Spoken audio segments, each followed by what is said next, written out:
আবু জাহেল ডাক দিয়া বলে, ও মুহাম্মদ, তুমি তো আমাদের ওই ভাতিজা, তুমি এত একজন সুন্দর মানুষ, এত একজন ভালো মানুষ, কিন্তু আজকে কয়েকদিন যাবত তোমার সাথে আমার সাথে কেন দ্বন্দ্ব হবে? তবে ভাতিজা, তুমি যেই নবী দাবি করো তোমার নবী আমরা মেনে নিব, তবে যদি তুমি আমাদের 3টা প্রশ্নের জবাব দিতে পারো। নবী আমার বড় সরল দিলওয়ালা নবী, নবী খুশিতে আনন্দে আত্মহারা হয়ে যায়। নবী বলে, ওরে চাচা বলো, কি এমন 3টা প্রশ্ন আমরা একটু জানতে চাই। এবার 1 নাম্বার প্রশ্ন হলো, শিমাল থেকে জনুব, মাশরিক থেকে মাগরিব, অর্থাৎ কুল কায়নাত কে দেখছে, তার নামটা কি? 2য় নাম্বার প্রশ্ন হলো, ওই বলে আসহাবে কাহাফের মধ্যে যে 7 জন যুবক ছিল, তারা ওই সময়টা কতক্ষণ সময় ছিল, সময়টা কতক্ষণ ছিল, এটা একটু বলে দাও। 3য় নাম্বার প্রশ্ন হলো, অর্থাৎ রূহ বলতে কি বোঝায়, সেই রূহ সম্পর্কে আমাদেরকে একটু ধারণা দাও। এই 3টা প্রশ্নের জবাব যদি তুমি দিতে পারো, আমরা সবাই মুসলমান হয়ে যাব। নবী বলে, ঠিক আছে, আমরা আপনার প্রশ্নের জবাব দিয়া দিব। এই কথা বলার পর আবু জাহেল তো জানার জন্য না, ঠেকানোর জন্য বলে, কোন সময় দিবে সেটাও বলে দাও। কি কয়, কোন সময় দিবে সেটাও বলে দাও। এবার নবীজি কিতাবের মধ্যে লেখেন, মুফাসসিরিনে কেরাম 24 ঘন্টা সময় নিয়েছে। কয় ঘন্টা? এই জন্য কেউ যদি কারো থাকে কিছু ধার নেয়, তো আজকে নিয়ে কালকে দিতে পারলো, 2 দিন বাড়ায় নিবি, যাতে করে সময় মতো দিতে পারে। বুঝেন তো কথা? হ্যাঁ, নবীজি ইচ্ছা করলে আল্লাহ থেকে নিয়ে সাথে সাথে জবাব দিতে পারে না? আল্লাহ কি দেখে না? কথা কয় না, দেখে না? আল্লাহ সাথে সাথে ওহী পাঠাইতে পারে না? নবীজি কয় ঘন্টা সময় নিছে? 24 ঘন্টা সময়। আপনারা বুঝেন তো আমার কথাটা? সমস্যা হয় না তো? 24 ঘন্টা সময়। আবু জাহেল সবাই চলে গেছে, খুশি, আজকে মোহাম্মদ ঠিক আছে, হেরা জয় হইব, লাভ হইব, এমন চিন্তা করে গেছিল। 1 ঘন্টা, 2 ঘন্টা, 3 ঘন্টা শেষ, কিন্তু ওহী আসে না। কারণে আজকে আমরা এলাকার মধ্যে মুখ দেখাইতে পারি না। আবারও যে মুহাম্মদের ধর্ম গ্রহণ করার কারণে এত আঘাত খাইলে আবার সেই মুহাম্মদের কথা বলো, তো তোদের সাথে আমাদের সম্পর্ক নাই, সবাই ছেড়ে চলে গেছে। মায়ের মনটা নরম, মা ডাক দেয়া বলে, রে সন্তান, তাকায় দেখো, এলাকাবাসী কেউ আমাদেরকে ভালো জানে না, ঠিক না? কেউ আমাদেরকে ভালো জানে না। ও সন্তান, তাকায় দেখো, কেউ আমাদেরকে ভালো জানে না, আমাদেরকে এলাকা থেকে তাড়ায়া দি, সবাই আমাদের সাথে সম্পর্ক ছিন্ন করে দিবে, আমাদের সাথে কারো আর সম্পর্ক থাকবে না। এর সন্তান, তুমি মুহাম্মদের ধর্ম ছেড়ে দাও। আবু বকর কেমন যেন ডাক দিয়া বলে, আল্লাহর জাত ও সিফাতের কসম করে বলি, এরে মা, এলাকাবাসী কেন, তুমি গর্ভধারিণী মাও যদি ছাড়তে হয় আমি ছেড়ে দেব, তারপর নবীকে ছাড়তে পারি না। মায়ের মনটা বড় নরম। মা তাকায় দেখে সন্তান কেমন যেন মুহাম্মদের ট্যাবলেট গ্রহণ করেছে, সেই ট্যাবলেট আর বের করার কোনো সুযোগ নাই। সুবহানাল্লাহ। আবু বকরকে আঘাত করার কারণে আবু বকরের শরীর এমন অসুস্থ হয়ে গেছে, দাঁড়ায়ও শান্তি নাই, বসেও শান্তি নাই, শুয়েও শান্তি নাই। মাঝে মাঝে অসুস্থ হয় না এমন, দাঁড়ায় শান্তি নেই, বসে শান্তি নেই, শুয়ে শান্তি নাই, কি একটা হালাত, ঠিক না? আবু বকরের এমন হালাত হয়ে যায়, দাঁড়ায়ও শান্তি নাই, বসেও শান্তি নাই, শুয়েও শান্তি নাই, কেমন একটা হালাত হয়ে যায়। মা তাকায় দেখে সন্তানের এমন অবস্থা দেখিয়া মাও সহ্য করতে পারে নাই। মা বলেন, সন্তান, তুমি আগে একটু খাবার খাও, শরীরটার মধ্যে একটু শক্তির যোগান দাও, তারপর মুহাম্মদের কথা বলো। আবু বকর ডাক দিয়া বলে, মা, আল্লাহর জাত ও সিফাতের কসম করে বলি, যতক্ষণ না পর্যন্ত আমি আমার নবীর চেহারা না দেখবো, ততক্ষণ পর্যন্ত এক লুকমা খাবার আমি মুখে দিব না। সুবহানাল্লাহ। মায়ের মনটা বড় নরম। মা সন্তানের হাতটা কাঁধে দিয়ে আস্তে আস্তে করে নবীর দরবারে হাজির হয়ে গেলেন। নবীর দরবারে হাজির হওয়ার পর আবু বকর মায়ার নবীর দরওয়াজায় গিয়া সালাম দিতে দেরি করে, আবু নবী আমার দরওয়াজা খুলতে দেরি করেন নাই। তাকায় দেখে আবু বকরের এমন হালাত দেখিয়ে নবীও সহ্য করতে পারেন নাই। মায়ার নবীর 2 চোখ দিয়া বেয়ে বেয়ে পানি পড়তেছে, আর ডাক দিয়া বলে, আবু বকর, তোমার এমন অবস্থা, তুমি এখানে কেন, একটু জানতে চাই। আবু বকর ডাক দিয়া বলে, পয়গম্বর, আমার কি হালত এটা আপনার জানার দরকার নাই, তবে নবী বলেন আপনি নবীর কি হালত। সুবহানাল্লাহ। মায়ার নবী কেমন যেন কান্না জড়িত কণ্ঠে ডাক দে, ও আবু বকর, আমি নবীর হাতেও তোমাকে প্রতিদান দেওয়ার মতো কিছু নাই, তবে শুনে নাও, তুমি আবু বকর দুনিয়া থেকে বিদায় নেওয়ার পর আমার রব স্বয়ং কুদরতি হাতে তোমার প্রতিদান দিবে। সুবহানাল্লাহ। সে আবু বকরের কথা সূরাতুল লাইলের মধ্যে আলোচনা, সূরা দোহার মধ্যে স্বয়ং নবীর ব্যাপারে আলোচনা। স্মরণ আছে আমাদের? এই সূরার মধ্যে আল্লাহ কি বলতে চায় জানার দরকার আছে নি বাবা? হ্যাঁ, জানার দরকার আছে না? আমল জানলাম, এই সূরার সাথে আগের সূরার সাথে সম্পর্ক জানলাম, কয় নাম্বার সূরা, কতটা আয়াত, কতটা রুকু, কয়টা শব্দ, কয়টা অক্ষর, কোথায় নাজিল হলো, সব জানলাম। এখন এই সূরার মধ্যে আল্লাহ কি বলতে চায় সেটা জানার দরকার আছে না নাই? আল্লাহ এখানে দুইটা শপথ করলেন। কয়টা? দুইটা শপথ করে বান্দাকে বুঝাইতে চায়। আচ্ছা বলেন তো, আল্লাহর কথার দাম কি কম? কথা আল্লাহ যেমন দামি, তার কথাটাও তেমন দামি। তবে আল্লাহ কেন শপথ খাইলেন জানার দরকার আছে না নাই?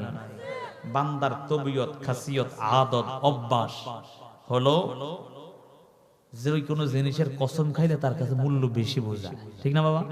একটা উদাহরণ দিলে বুঝবেন। আপনাদের এই বিশ্বনাথ না, এটা বিশ্বনাথ থানার মধ্যে ব্যবসায়িক আছে না নাই? বহু ব্যবসায়িক আছে। আপনি একটা পণ্য ক্রয় করতে গিয়েছেন, পণ্য ক্রয় করতে গিয়ে আপনি দোকানদারকে বলেন এটা মনে হয় 2 নাম্বার মাল, সে বলে না 1 নাম্বার। তখন বিশ্বাস না করলে দোকানদার সাহেব টাকা পয়সা রাখে যেই বাক্স, এটা কি বলেন আপনারা? ক্যাশ বাক্স, ঠিক না? তখন দোকানদার সাহেব কি করে, বলে এই ক্যাশ বাক্স দুইটা শপথ খাইলাম এটা 1 নাম্বার মাল। কথা কয় না? তখন আমরা বুঝানি হ্যাঁ মনে হয় 1 নাম্বার, যদিও আমাদের দেশের কিছু ব্যবসায়ী, অসাধু ব্যবসায়ীরা কসম খাইয়েও 2 নাম্বার চালায়। আছে না নাই? আমগো বিশ্বনাথে নাই এগুলা।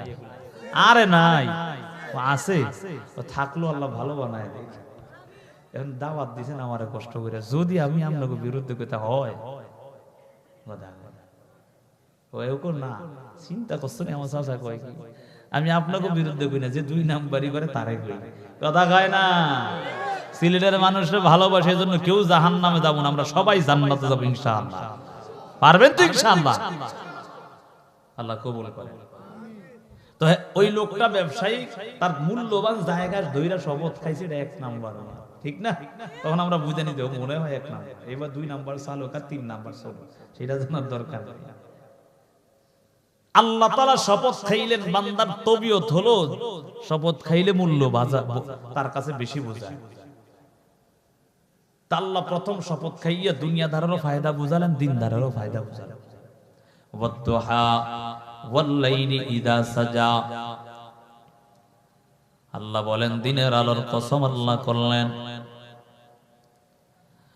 দিনের আলোর শপথ করে আল্লাহ দুনিয়াদারেরও ফায়দা বুঝালেন, দিনদারেরও ফায়দা বুঝালেন। দুনিয়াদারের কেমন ফায়দা জানো? বলে কৃষক, একজন কৃষক মানুষ সকাল সকাল 1 ঘন্টা এসে যেই কাজটা করতে পারো, দুপুর কিংবা বিকালে 3 ঘন্টাও বান্দা সেই কাজটা করা সম্ভব না। কথা বলেন ঠিক? সকালে শরীরে শক্তি থাকে, এক ধাক্কায় কাজ দেখছে, দুপুরে আস্তে আস্তে শরীরের মধ্যে ক্লান্ত আসে না? তখন আস্তে আস্তে এই শরীর দুর্বল হয়ে যাবে, ঠিক না বাবা? তখন দেখা গেছে 1 ঘন্টা যেই কাজ করছে 3 ঘন্টা হয় না। এই কাজ হয় কি হয়? যুবক সন্তান ও বৃদ্ধ বাবা ভালো করে বুঝো, দুনিয়াদারের কাজে সকালের সময়টা খুব মূল্য, বলে দিনদারের কাজে সকালের সময়টা কেমন মূল্য। মায়ান নবী হাদিসের মধ্যে বলেন, কোন বান্দা বান্দি যদি ফজরের নামাজ আদায় করিয়া ওই স্থানের মধ্যে বসে থাকিয়া সূর্য ওঠার 15-20 মিনিট পর পর্যন্ত অপেক্ষা করিয়া 2 করে 4 রাকাতের সালাতের নামাজ আদায় করবে, আমার মায়ার নবী বলেন ওই বান্দা ওই বান্দির আমলনামায় আমার আল্লাহ একটা কবুল উমরা এবং বড় হজের সওয়াব দেন। সুবহানাল্লাহ। দিনদারের কাছে সময়টার মূল্য আছে না নাই? হ্যাঁ, হাজী সাহেব হজ করছে, লম্বা লম্বা দাড়ি, কিন্তু সুদের খাতায় নামটা সবার আগে আছে। আছে না নাই? আপনাদের এলাকায় নাই দেখে আপনারা বুঝেন নাম ঢাকাতে আছে। হাজী সাহেব লম্বা জামা পরছে, যে জামা পইরা এলাকার বাড়ি সব সে নিয়ে যায়, কিন্তু সুদের খাতা এক নম্বরে তার নামটা আছে। আছে না নাই? কেউ যদি সকালবেলা ফজরের নামাজ আদায় করার পর ওই স্থানের মধ্যে বসে থাকিয়া 15-20 মিনিট পর পর্যন্ত সূর্য ওঠার 15-20 মিনিট পর অপেক্ষা করিয়া দুই করে 4 রাকাত ইশরাকের নামাজ আদায় করে, আমার মায়ার নবী বলেন ওই বান্দা ওই বান্দির আমল নামায় আমার আল্লাহ একটা কবুল উমরা এবং বড় হজের সওয়াব দেন। সুবহানাল্লাহ।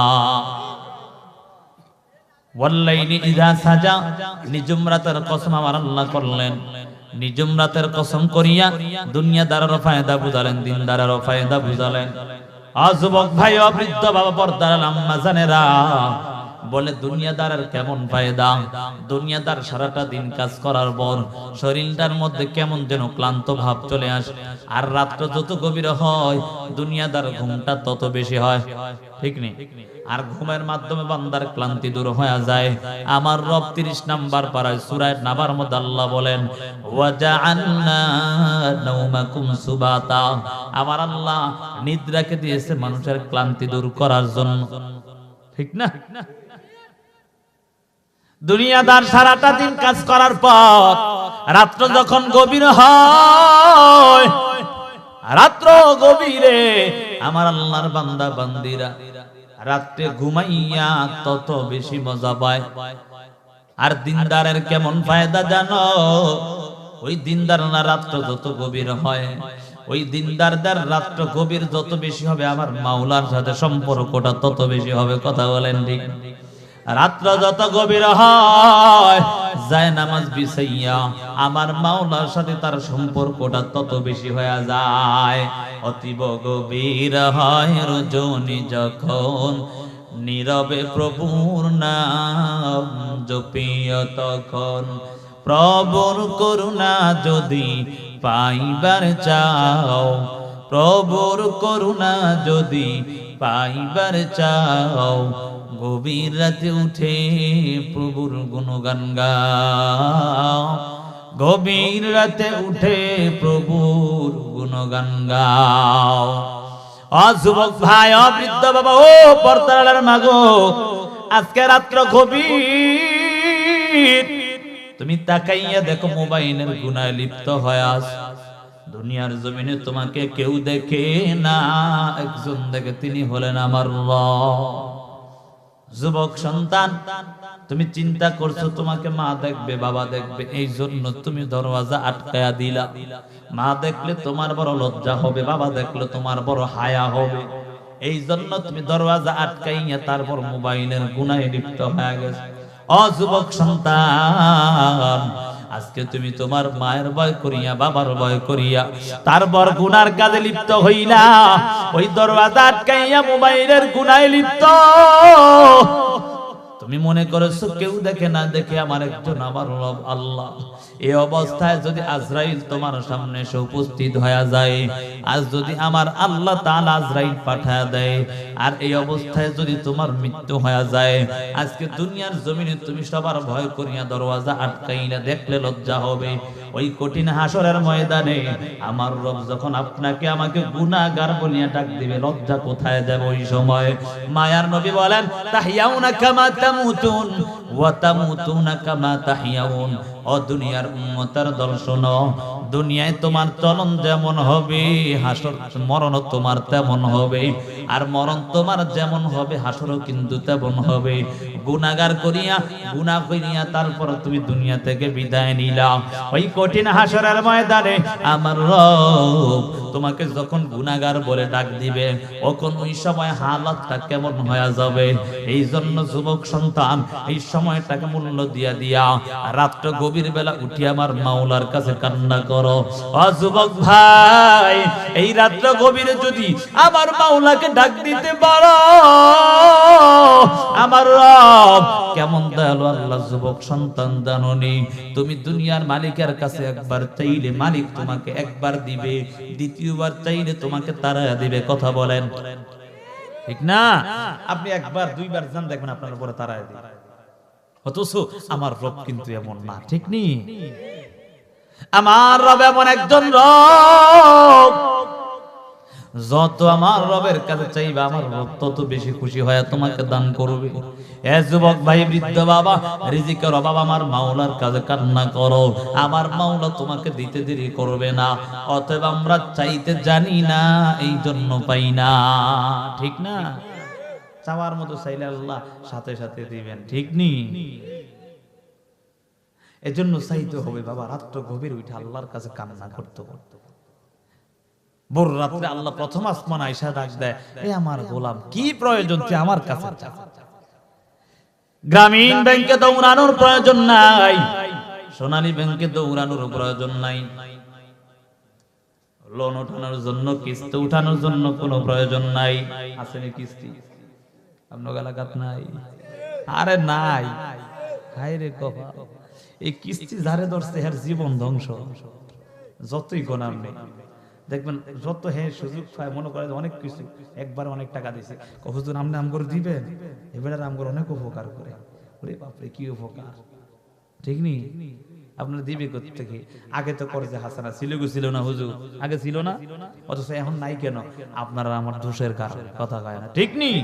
টাকা দিছে আপনাকে, যে ওই লোকে আপনার থেকে টাকা নিতে হলে 3 জোড়া জুতা শেষ। কথা কয় না, আসেনি? তোমার জন্য তো সুদের কারণ, আগে তোমার ভিড়াবে, ঠিক নি? দেখবেন কোটিপতি অভাব শেষ হয় না কেন?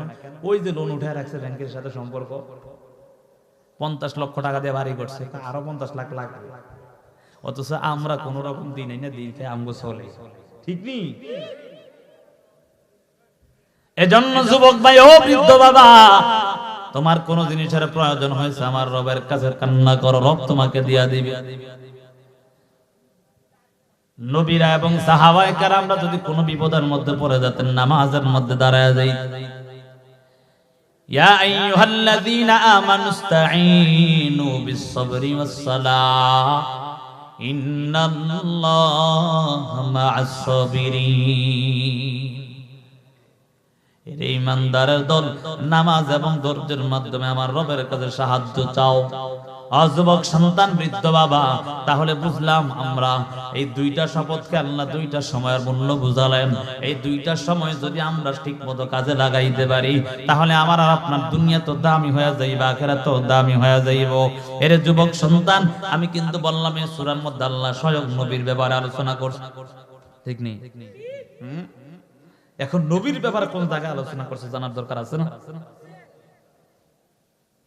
হায় রে যুবক, না নবী আমার এত কষ্ট করছে, অথচ নবীর জন্য একটু মায়া লাগে না?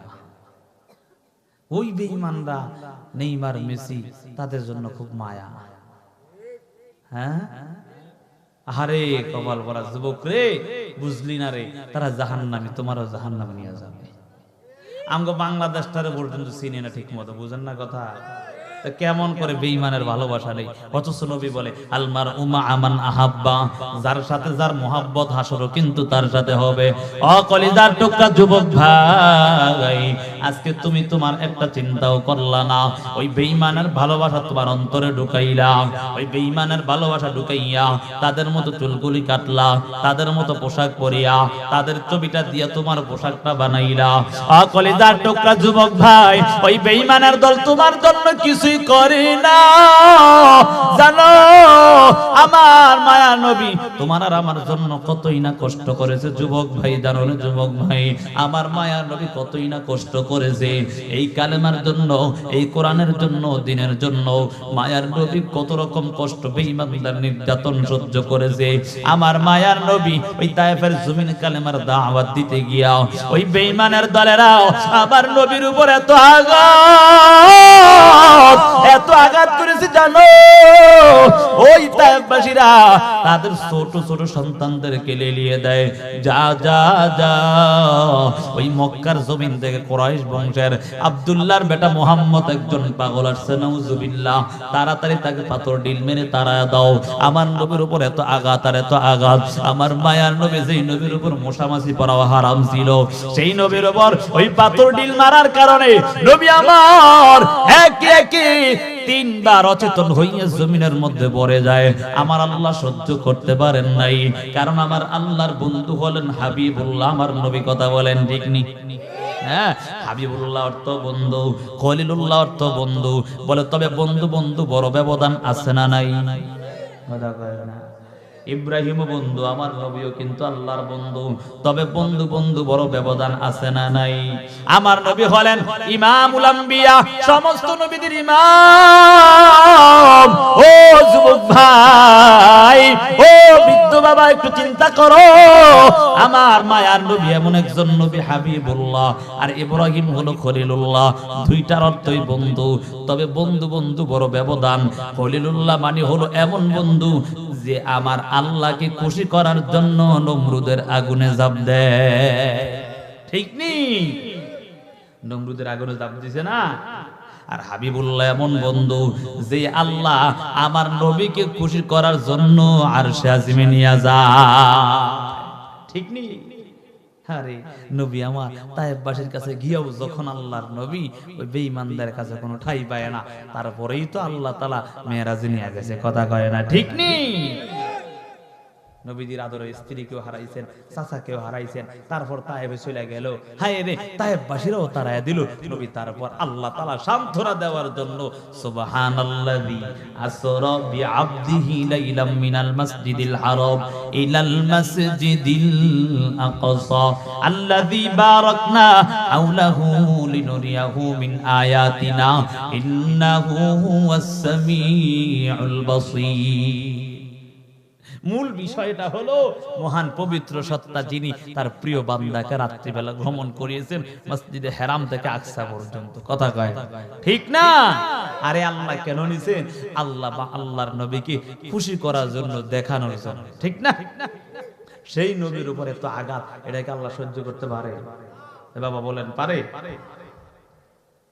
ওই বেঈমানের দলরা ছোট ছোট সন্তানদেরকে লেলিয়ে দেয়, ও সন্তানেরা যাও, আব্দুল্লাহর বেটা মুহাম্মদকে পাথর ডিল মার, তারা দাও, নাউজুবিল্লাহ। ওই বেঈমানের পাথর ডিল মারার কারণে নবী আমার অচেতন হয়ে জমিনের মধ্যে একে একে তিনবার পড়ে যায়। আল্লাহ সহ্য করতে পারেন নাই, আমার আল্লাহ তাআলা তাড়াতাড়ি ফেরেশতা পাঠায় দেয়, ফেরেশতা যা যা, আমার নবী যদি বলে তাহলে তায়েববাসীটাকে আমি ধ্বংস করে দিব। ফেরেশতা আসিয়া হাজির, মায়া নবীকে ডাক দাও, ও পয়গম্বর, আল্লাহ তাআলা আমাদেরকে আপনার কাছে পাঠাইছে, যদি আপনি বলেন তাহলে তায়েববাসীটাকে ধ্বংস করে দিবে। বলে কেন? আপনার উপর নির্যাতন আমার আল্লাহ সহ্য করতে পারেন নাই। আল্লাহর নবী বলেন, ও ফেরেশতাদের দল, না না না, এই তায়েববাসীকে ধ্বংস করা যাবে না, কারণ তারা আমি নবীকে চিনতে পারে নাই। যদি আমি নবীকে চিনতো তাহলে কখনো আঘাত করতো না। ও যুবক ভাই, ও বৃদ্ধ বাবা, একটু চিন্তা করো, নবীর উপরে আঘাত করার পরেও তারপরেও নবী তাদের জন্য বদদুয়া দেয় নাই। সেই মায়ার নবী আমার যখন ইসলামের সূচনা লগ্নে কালেমার দাওয়াত দেয়, ওই সময় বেদিনরা কত নির্যাতন নবীর উপর চালায়া দিল। ও যুবক ভাই, অত সাহাবার নবীকে বেঈমানরা আল আমিন এক সময় বলতো, কথা বলেন ঠিক নি? আমার মায়ার নবীকে আল্লাহ আমিন বলতো, জানো ওই মায়ার নবীকে শেষ পর্যন্ত বেঈমানের দলেরা কত আঘাত আর আঘাত করেছেন। এস ভাই, একটু বোঝানোর জন্য বলছি, এই সূরাটার শানে নজুল আপনাদেরকে শোনাই দিয়েছি। আরে বাবা শোনো, ওই মায়ার নবী যখন ইসলামের সূচনা লগ্নে কালেমার দাওয়াত দেয়, হে বৃদ্ধ বাবা, যুবক ভাই, আমার নবী এমন একজন নবী যেই নবীর চেহারা দেখিয়া কত বেঈমান মুসলমান হয়ে যায়, কথা বলেন ঠিক না? আমার মায়ার নবী এমন একজন নবী যেই নবীর চেহারা দেখলে ক্ষুধা নিবারণ হয়ে যায়। আমার নবী এমন একজন নবী যেই নবীকে পাথর পর্যন্ত চিনতে পারে। অথচ যুবক ভাই, তুমি আর আমি আমার নবীর চিনতে পারলাম না।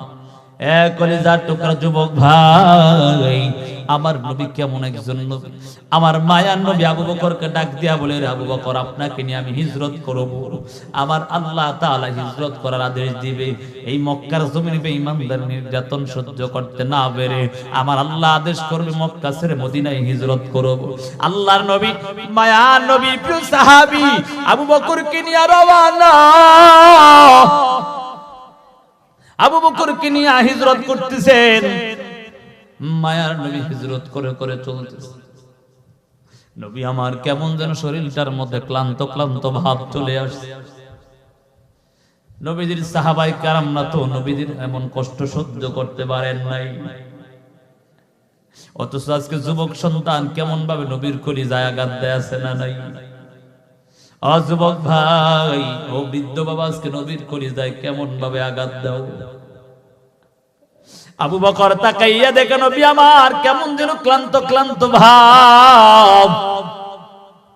আবু বকর ডাক দাও, পয়গম্বর আপনি যদি বলেন তাহলে আপনাকে আমি কাঁধে নিয়ে চড়ব। সুবহানাল্লাহ। অথচ নবীর সে বয়স অনেক বড়, কিন্তু আবু বকর এমনি নিঃশ্বর হয়। আল্লাহর নবীকে ডাক দাও, পয়গম্বর আমি আপনাকে কাঁধে নিয়ে চড়তে চাই, আপনার কষ্ট আমি সহ্য করতে পারি না। কিতাবের মধ্যে লেখা হয় আবু বকর যখন আবার মায়ার নবীকে কাঁধে নিয়ে হাঁটেন, ওই আবু বকরের পায়ের নিচে পাথরগুলো তুলার মতো নরম হয়ে যায়। সুবহানাল্লাহ। পাথর পর্যন্ত আমার নবীকে চিনতে পায়। ও যুবক ভাই, তুমি কেন আমার নবীকে চিনতে পারলা না? আমার মায়ার নবী এমন একজন নবী, বেঈমানরা পর্যন্ত দেখি আমার নবীকে দেখিয়ে তারপর তাদের কলিজা ঠান্ডা করে।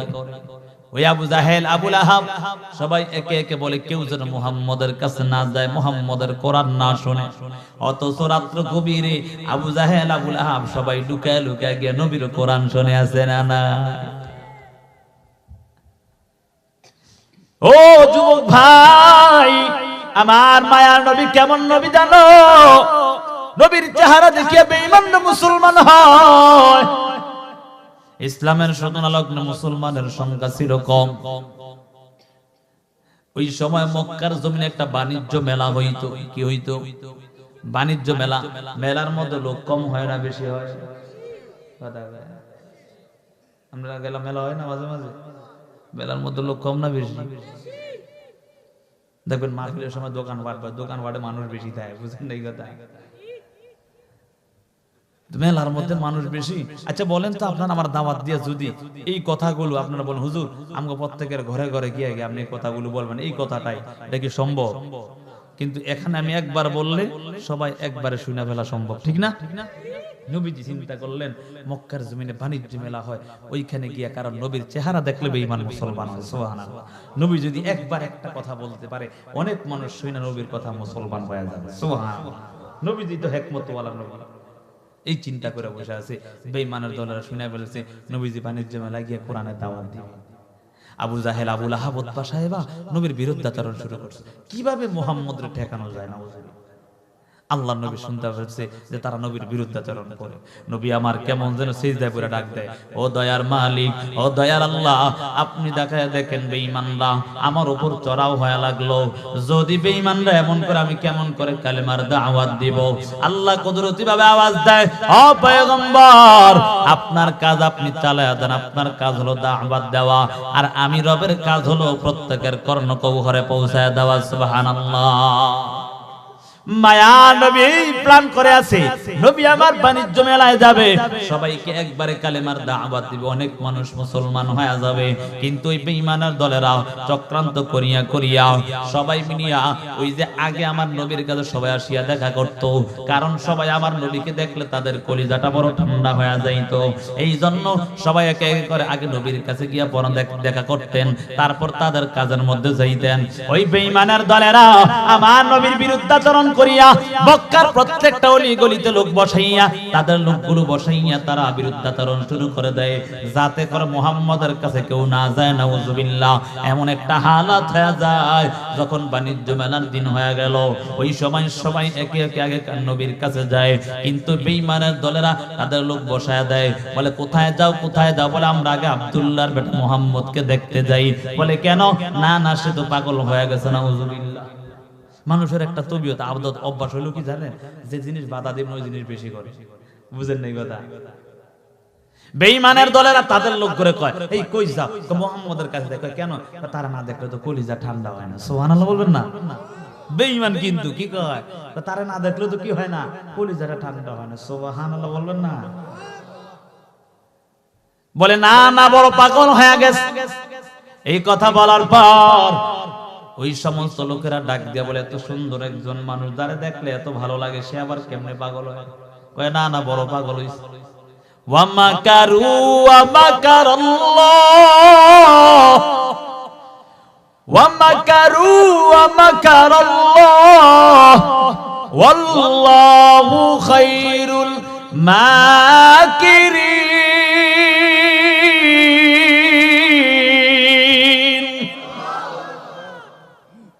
বেঈমানের দলেরা যতই চক্রান্ত করে, আমার আল্লাহর উত্তম পরিকল্পনাকারী কথা বলেন। ওই বেঈমানের দলেরা বলে আবার নবী নাকি বড় পাগল। এই কথা বলার পর আল্লাহর নবী যেমন অপবাদ দিতে লাগলেন, ওই সমস্ত লোকেরা ডাক দেয়া বলে, তাহলে আমরা একটু পাগল রায় দেখে আসি। সুবহানাল্লাহ। এক এক করে সবাই পাগল দেখতে, অর্থাৎ আমার মায়ার নবীকে দেখতে যায়, আর সবাই সিরিয়াল ধরে কালেমা পরে মুসলমান হয়ে যায়। আবুল হাবত বাসায় বেড়াতে একটু দুষ্ট ছিল। আবু জাহেল লেগে, এই সর্দার সাহেব যেই সিস্টেম করছেন, হায় রে, আর কতক্ষণ যদি চলে সব মুসলমান হয়ে যাবে। সুবহানাল্লাহ। কিভাবে? দোষ কার এটা জানার দরকার নাই, আগে কেমনে মুহাম্মদরে ঠেকানো যায় চিন্তা কর। আছেন এমন কিছু লোক হুজুর রে জানার জন্য প্রশ্ন করে না, হুজুর কন্ত দেহি ঠেকানোর জন্য। ওই উমুকের বাপের বাপের 14 গোষ্ঠীর নামটা কি আছে না নাই? হুজুরে ঠেকানোর জন্য, জানার জন্য না। আরে বেটা দুপুরে কি খায় বিকালে মনে থাকে না, তুই 14 গোষ্ঠীর নাম জিগাই কথা গান আছে না নাই? হ্যাঁ, হুজুরে জিগায় ঠেকানোর জন্য। আবু জাহেল কয়, আরে এত কিছু জানার দরকার নাই, দোষ কার এটা এখন জানার দরকার নাই, তো মুহাম্মদরে কেমনে ঠেকানো যায় চিন্তা কর। সবাই মিলে পরামর্শ কইরা তাওরাত কিতাবের পণ্ডিতের কাছে হাজির। হে বাবা, আমার নবী এমন একজন নবী, যেই নবীর কথা প্রত্যেকটা ধর্মের কিতাবের মধ্যে আছে না নাই? যেই নবীর ইতিহাস পড়ে পড়ে কত বেঈমানের দল মুসলমান হয়ে গেছে, কথা বলেন আছে না নাই? ও যুবক ভাই, ও বৃদ্ধ বাবা, ও পর্দার আম্মা জানেরা, আল্লাহর নবীকে ঠেকানোর জন্য আবু জাহেল, আবু লাহাব, উতবা সাহেবা সবাই মিলিয়ে তাওরাতের পণ্ডিতের কাছে হাজির। গিয়া বলে, পণ্ডিত মশাই, আমাদের এলাকার মধ্যে ওই কুরাইশ বংশের একজন সন্তান আব্দুল্লাহর বেটা মুহাম্মদ, সে এক নবী দা শেষ নবী দাবি করে এবং এক আল্লাহর দাওয়াত দেয়, আমাদের লাত উজ্জার বিরুদ্ধে কথা বলে। ওই তাওরাতের পণ্ডিত তো বুঝিয়া ফেলছে এটা আর কেউ না, শেষ নবী। সুবহানাল্লাহ। তাওরাতের পণ্ডিত বলে, হায় রে, আমি যদি এখন সরাসরি বলি নবী, তাহলে আমার উপর আক্রমণ করতে পারে। এবার হিকমত খাটায়, শুনেন, যদি 3টা প্রশ্ন করবেন, এই 3টা প্রশ্নের জবাব যদি দিতে পারে তাহলে নবী দাবে হ্যাঁ নবী, ঠিক আছে। আর যদি না পারে তাহলে হে নবী না। এবার আরেকটু চলবে, আরেকটু সময় চলবে, একটুর মতো শেষ করে দেব ইনশাআল্লাহ। কয় কি 3টা প্রশ্ন যদি পারে তাহলে এই 3টা প্রশ্ন পারলে মনে করবেন নবী, আর না হয় নবী। তুই তো খুশি মনে, ওরে বাপ রে, আজকে মুহাম্মদের ঠেকায় দেব।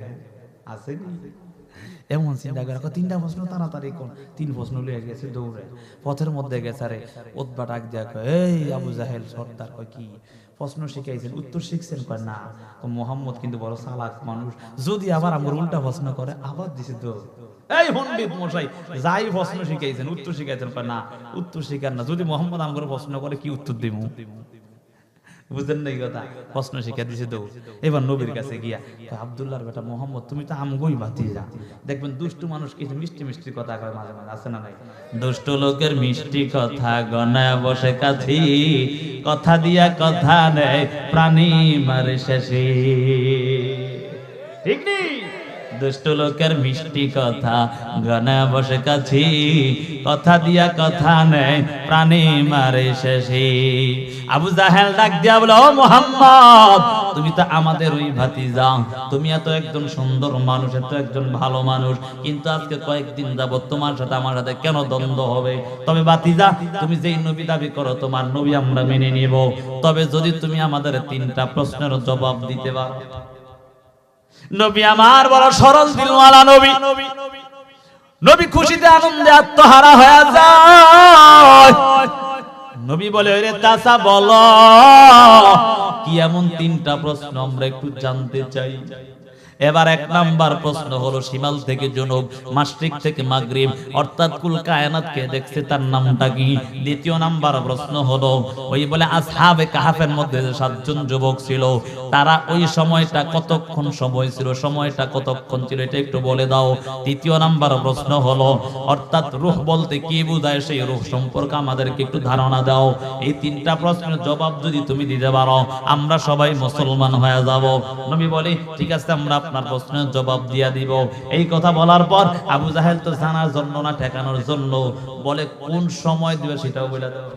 কি কয়, কোন সময় দিবে সেটাও বলে দাও। এবার নবীজি কিতাবের মধ্যে লেখেন, মুফাসসিরিন একরাম 24 ঘন্টা সময় নিয়েছে। কয় ঘন্টা? এই জন্য কেউ যদি কারো থেকে কিছু ধার নেয়, তো আজকে নিয়ে কালকে দিতে পারলো, 2 দিন বাড়ায় নিবে, যাতে করে সময় মতো দিতে পারে। বুঝেন তো কথা? হ্যাঁ, নবীজি ইচ্ছা করলে আল্লাহ থেকে নিয়ে সাথে সাথে জবাব দিতে পারে না? আল্লাহ কি দেখে না? কথা কয় না, দেখে না? আল্লাহ সাথে সাথে ওহী পাঠাইতে পারে না? নবীজি কয় ঘন্টা সময় নিছে? 24 ঘন্টা সময়। আপনারা বুঝেন তো আমার কথাটা? সমস্যা হয় না তো? 24 ঘন্টা সময়। আবু জাহেল সবাই সইরা গেছে, খুশি, আজকে মুহাম্মদ ঠিক আছে, হেরা জয় হইব, লাভ হইব, এমন চিন্তা করে গেছিল। 1 ঘন্টা, 2 ঘন্টা, 3 ঘন্টা শেষ, কিন্তু ওহী আসে না। একে একে 24 ঘন্টা শেষ, তারপর ওহী বন্ধ। অবস্থা ভালো না খারাপ? নবীজির অবস্থা ভালো না খারাপ? মায়ার নবী কেমন যেন হতাশ হয়ে আল্লাহর কাছে কান্না করে, দয়ার মালিক আল্লাহ, একটু তাকায় দেখেন না, আপনার নবীর অবস্থা তো ভালো না।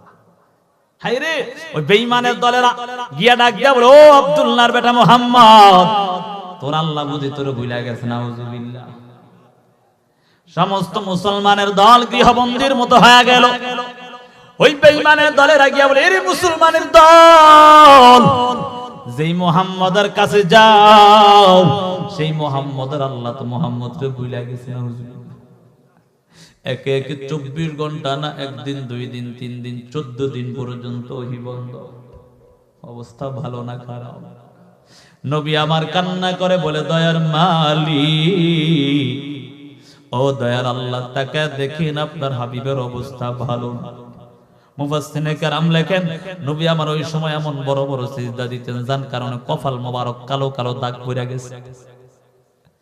এদিক দিয়ে আবু লাহাবের স্ত্রী ছিল উম্মে জামিল, বড় দুষ্ট, কাটা গায়ে আবার লেবুর রস দেয়। নবীজি এমনি তো অন্তর ব্যথায় ব্যথিত, ওহী আসে না। ওই বেঈমানের দল গিয়া নবীর আবার কষ্ট দেয়, বলে, এ মুহাম্মদ, রাত্রে বেলা যে তোর কাছে একটা শয়তান আসতো, নাউজুবিল্লাহ, সে বুঝি তোরে ভুলে গেছে। অর্থাৎ জিবরাইল আমিন মাঝে মাঝে রাত্রে আসতো, উম্মে জামিল কই যে শয়তান আসতো, তোর বুঝি ভুলে গেছে, নাউজুবিল্লাহ। মায়ার নবী কিছুই বলেন না, শুধু কান্না করে, আল্লাহর কাছে কান্না করে, ও দয়ার মালিক, তাকা দেখো, আপনার হাবিবের অবস্থা ভালো না, একটু তাকায় দেখেন। 24 ঘন্টা পার হয়ে 1 দিন, 2 দিন, 3 দিন, 14 দিন পার হয়ে গেল। 15 দিনের মাথায় হঠাৎ করে জিবরাইল আমিনের আগমন। সুবহানাল্লাহ।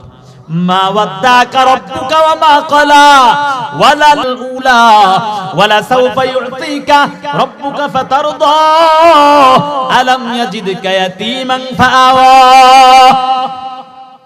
জিবরাইল আমিন আসিয়া হাজির, নবীর ডাক দেয়, মা ওয়াদ্দাকা রাব্বুকা ওয়া মা ক্বালা, ও পয়গম্বর, আপনার রব আপনাকে পরিত্যাগ করে নাই, আপনাকে ভুলেও নাই, আপনার উপর তারা মিথ্যা তহমত দিয়েছে।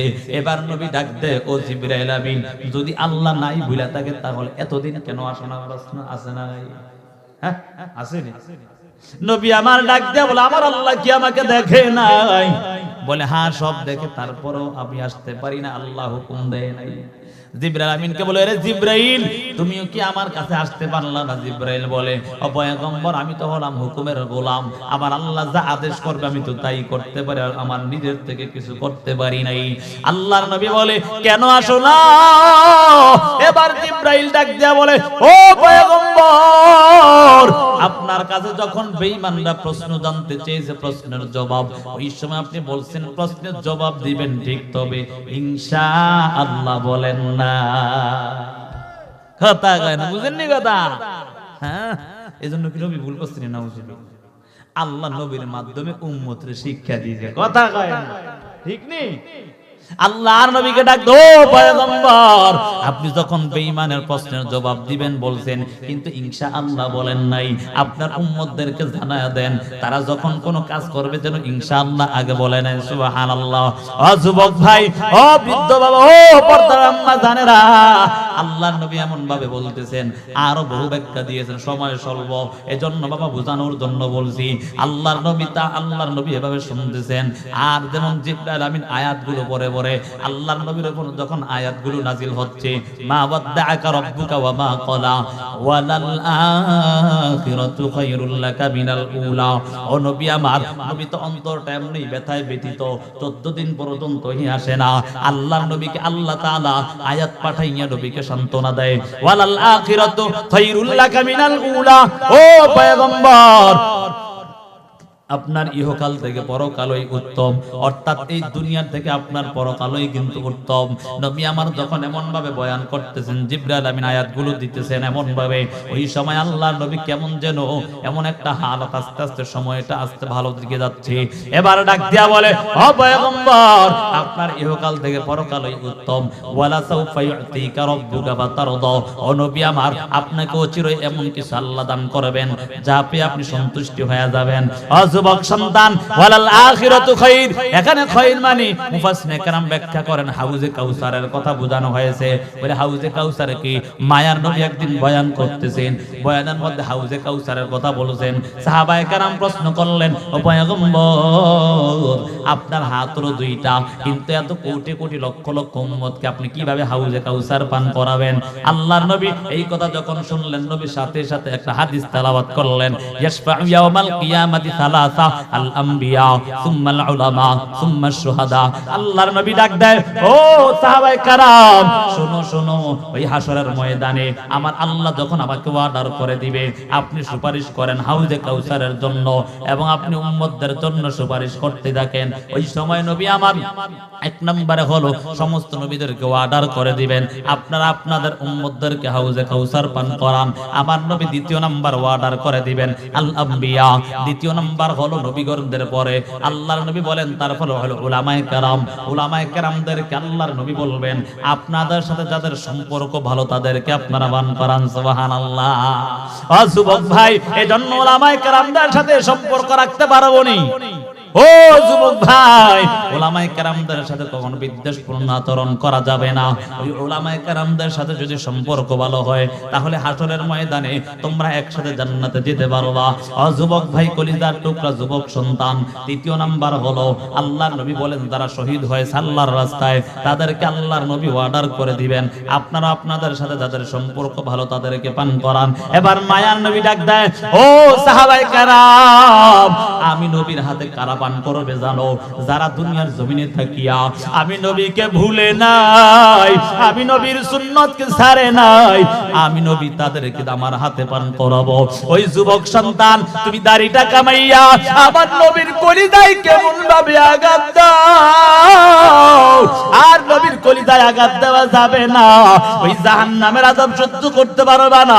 ও যুবক ভাই, ও পর্দার আম্মা জানেরা, আজকে যদি বেনামাজি হইয়া নবীর মুহাব্বত না নিয়া, নবীর সুন্নাত না নিয়া কবরে যাও, ওই কবরটা বড় ভয়ঙ্কর, ওই কবর বড় কঠিন। দিন মায়ার নবী হাদিসের মধ্যে বলেন আল কবরু রাউযাতুম মির রিয়াজিল জান্নাহ আও হুফরাতুম মিন হুফারিন নার।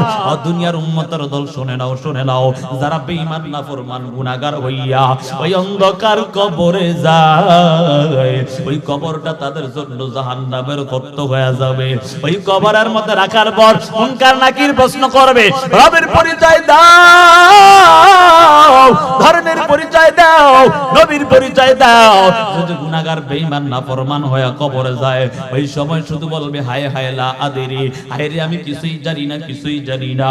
আল্লাহর আযাবের ফেরেশতারা ডাক দিয়া বলবে, ওই মিথ্যাবাদীরে জাহান্নামীকে জাহান্নামের পোশাক পরায়া দাও, তার সাথে আমাদের আর ব্যবহার ভালো হবে না, জাহান্নামের পোশাক পরায়া দেয়। ওই কবর থেকে জাহান্নামের মধ্যে একটা সৌরং রাস্তা করে দেওয়া হয়, আর কবরের মধ্যে দুই পাশের মাটির চাপ, এক পাশের হাড়গুলো অপর পাশে ঢুকে যাবে, কেমন যেন চিৎকারের আওয়াজ। ও যুবক ভাই, আর অন্যায় করা যাবে না। দুনিয়ার আগুন তো সহ্য করতে পারি নাই, ওই জাহান্নামের আগুন কেমনে সহ্য করবা? তাকাইয়া কি দেখো না, গত কয়েক মাস আগে ঢাকার উত্তরাতে মাইল স্কুলের মধ্যে কত সন্তান দলে পড়ে সরকার হয়ে যায়। স্কুলের শিক্ষক শিক্ষিকা সন্তান বের করতে গিয়া তারাও আগুনের মধ্যে দগ্ধ হয়ে যায়। কত সন্তান দুনিয়া থেকে বিদায় নিয়ে চলে যায়।